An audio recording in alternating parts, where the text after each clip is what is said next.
저는 오늘 이경순 학예사께서 월요일이고 또 코로나고 한 그 두 가지 일이 겹쳐서 오시지 못한다고 저들을 좀 대신 좀 발표 좀 해주셨으면 어떨까 싶어서 얘기를 하셔서 제가 잘 알지는 못하지만 여기 사료를 중심으로 해서 이렇게 석주 스님의 생애와 근현대 불교사 기록에 대해서 쓰여진 것을 좀 대리로 발표를 하도록 하겠습니다.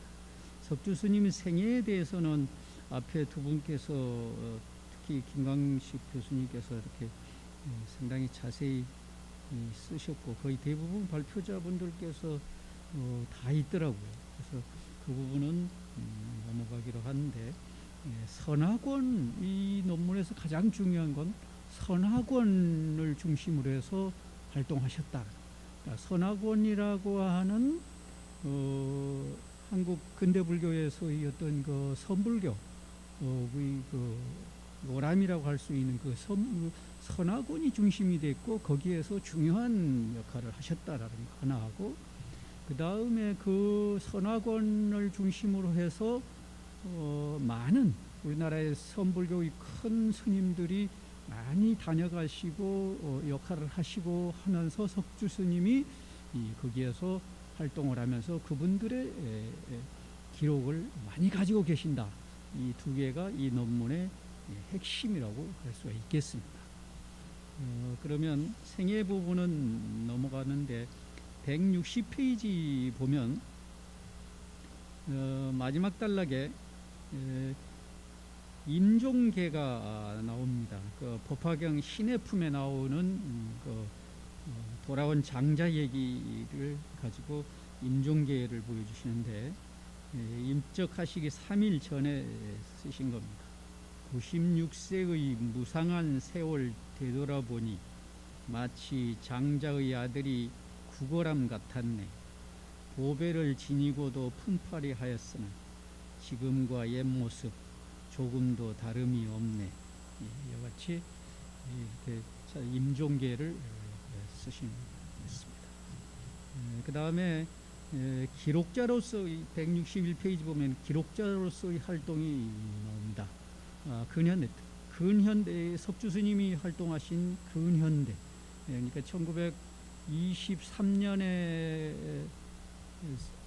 선학원에 들어가셨으니까 그때부터 큰 스님들을 만나고 하면서 한국 근대 불교가 어떻게 전개됐는가 하는 것을 큰 스님들을 만나면서 기록해 놓은 그런 것들이 여기에 나옵니다. 161페이지의 두 번째 줄로 보면은 남전 스님의 문집을 출간하셨다라고 하는 거.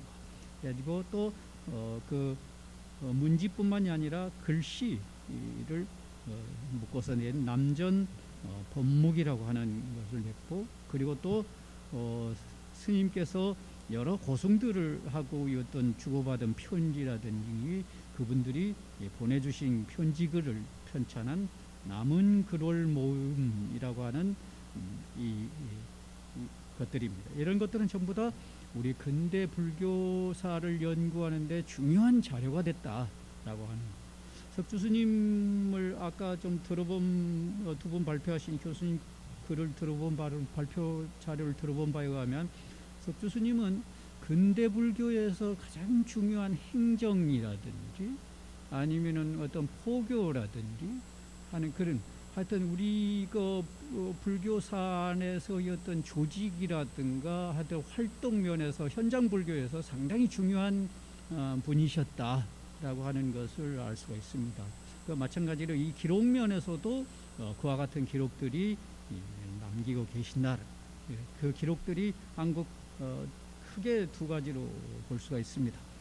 근데 무엇보다도 이와 같은 기록들에서 가장 중요한 것은 석주 스님이 이렇게 많은 위 스승분들이라든지 아니면은 그 윗대의 어떤 스님들을 잘 모셨다라고 하는 겁니다. 그냥 자기 중심이 아니라 윗분들을 가장 잘 모시는데 어떤 그런 역할을 하지 않으셨나 하는 겁니다.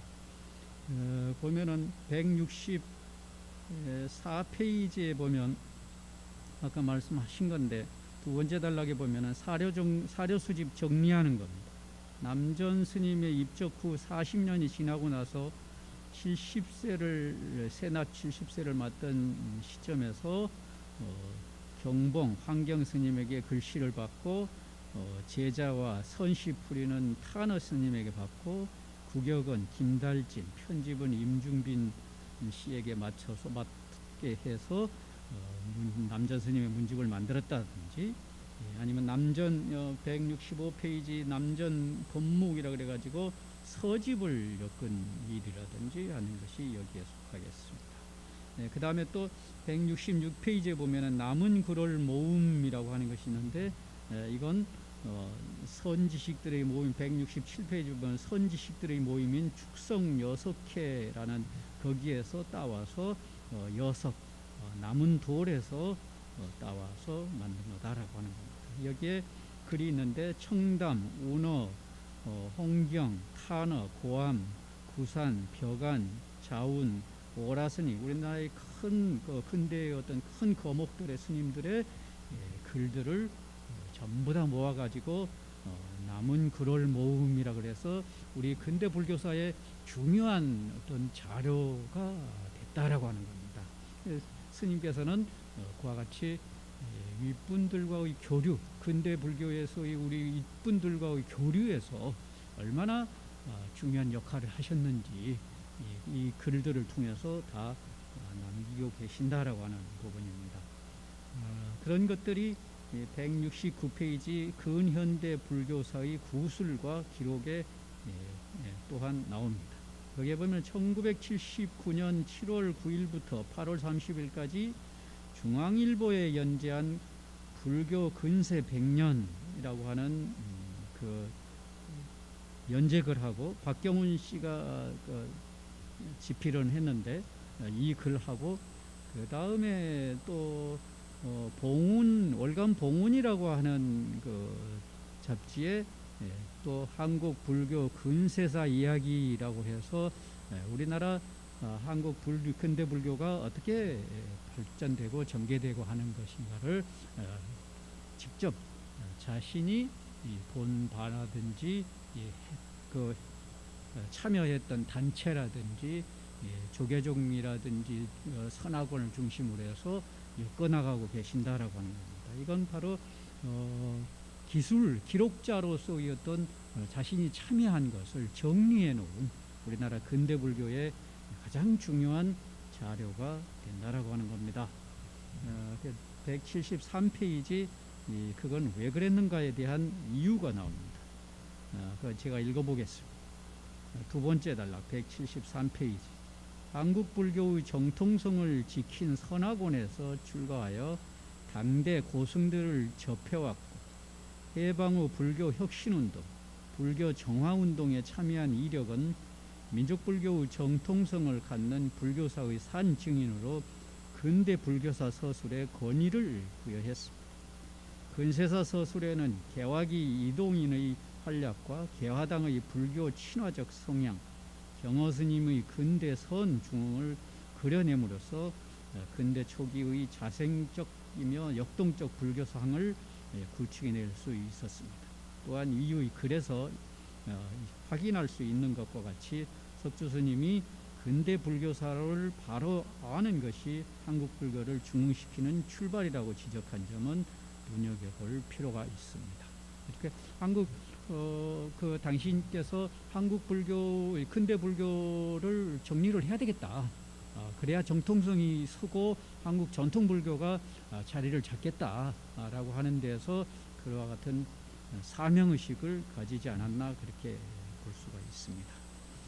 그 다음에 174페이지 보면 근현대 그 구술 자료들이 이렇게 나와 있다라는, 이건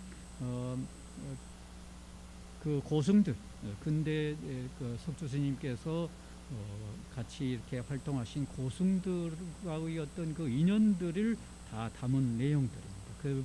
그분들의 이건 족적이라든지 이런 것을 편지글이라든지 구술이라든지 이런 걸 통해 가지고 남기신 글들입니다. 이게 175페이지 밑에 보면 청담 스님과의 관계에 대한 글이 나와 있습니다. 청담 스님에 대해서 이렇게 활동하신 내용이라든지 성품이라든지 이런 것들이 176페이지에 자료로 제시되어 있고, 그 바로 밑에 두 번째 단락에 보면 그 자료 바로 밑에 보면 청담 스님의 첫인상과 그 후 수십 년이 지난 시기의 면모를 기술해 줬다든지 기술하고 계신다든지, 177페이지 보면 인용한 바로 밑에 보면 타너 스님을 처음 만난 시기, 당시 타너 스님이 보총교도와 관계를 맺고 있었다는 점, 그리고 6.25 전쟁 중 석주 스님과 타너 스님이 함께 피난 생활을 했다는 점 등 이런 고승들과의 어떤 교류가 나와 있다라고 합니다. 이런 것은 단순히 석주 스님이 하고 어떤 교류 그게 중요한 게 아니라 그 교류를 통해서 한국 근대 불교의 흐름, 그분들의 어떤 그 내면 세계, 정신적인 내면 세계를 읽어낼 수 있다라고 하는 겁니다. 그 다음에 또 혁신 운동과 관련시켜서 석수 스님은 평생 혁신 운동에 몸을 바치셨기 때문에 그 부분에 대해서도 상당한 분량으로 얘기를 하고 계십니다. 그 내용이 178페이지에 인용되어 있는 부분에 나와 있습니다. 여기에서 세 번째 단락, 그러면은 왜 이렇게 한국 근대 불교의 어떤 정통성을 이렇게 세우기 위해서 이렇게 애를 쓰셨는가, 그리고 왜 그렇게 할 수 있었는가에 대한 이유가 178페이지 제일 밑에 단락에 나옵니다. 이렇게 다양한 인물들과 불교사의 중요한 사건들에 대해 석주 스님이 직접 경험할 수 있었던 요인 중 하나는 스님이 서울을 중심으로 활동해왔기 때문입니다. 석주 스님은 전통 불교의 상징적 보류였던 서울의 선화군으로 출가를 하셨고, 또 선방을 순력한 기간 외에는 서울을 비운 적이 거의 없었다는 겁니다. 그래서 할 수가 있었다는 겁니다. 근데 불교에서 어떤 정통성을 어떻게 세울 것인가라고 하는 것을 할 수 있는 자격이 있었다라고 하는 겁니다. 그러다 보니까 179페이지 세 번째 단락 보면은 이러한 석주 스님이 문중이라는 세력을 등에 업지 않고 중앙불교계에서 벌인 종단개혁활동, 포교, 역경, 교육활동 등은 만해 스님이 주장한 산속에서 도해지로 나가 대중불교를 구현한 활동이라고 할 수가 있었을 것입니다.